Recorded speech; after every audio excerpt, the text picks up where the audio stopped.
नमस्कार, माझे नाव रमणी वैद्य. मी 4th स्टँडर्डला शिकते. आज मी तुम्हाला सगळी चम्मत ग हे नाटक करून दाखवणार आहे. जाणार म्हणजे जाणार. दादा वहिनी सोबत मी पण जाणार. त्यांना नको का सोबत? लग्नात आहेर मोजायला, लक्ष ठेवायला. हे म्हणून मी चालते, मग मला माथेरानला का नेत नाही? मधू असो नाहीतर फदू असो, चंद्रास्त बघायला जायचंय ना. सगळे एकदमच जाऊया ना.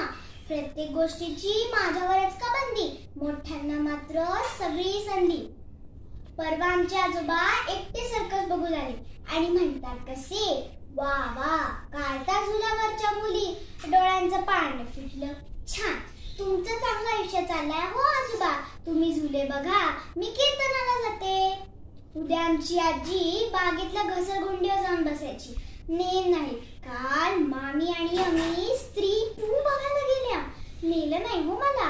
मी कधी मोठी होणार देव जाणे. सारखा अन्नात चाललाय माझ्या. अहो, सुट्टीत सुद्धा मला स्वस्त बसायला देत नाही. सारखी क्लासेस. दप्तर घेऊन माझं कासव आपलं चाललंय सारखं. सगळ्यात शेवटी रात्री क्लासिकलचा क्लास असतो. रात्री 10 वाजता आम्ही उठी उठी गोपाळ म्हणतो. काय बोलाल, मी तर परवा पेंगत पेंगत उघड नयन देवा म्हटलं. सुट्टीभर सारखी शिबी. पूर्वी तो शिबी राजा होता ना, तर शिबी राजा झाला. त्यात परत ते छंद वर्ग. मी म्हणते, आम्हा अभ्यासात मुलांसाठी एखादी मंदाताई मंद वर्ग का घेत नाही? यंदा गाणं लागले मागे. गाताना सारखा खोकला काढतो. क्लासिकलचं खासिकल होऊन जातं. अच्छी खासी तब्येत है वैसी. तंबोरात मात्र बोऱ्या वाजल्या. हा, अफलातून चाली मात्र लागाव्या तर मीच. सगळी चम्मत ग. उठा उठा जीवतायला, उठा उठा राष्ट्रवीर होची चाल लावली. जीवतायची उठली ती काळाच्या अंगावर चाल करून गेली.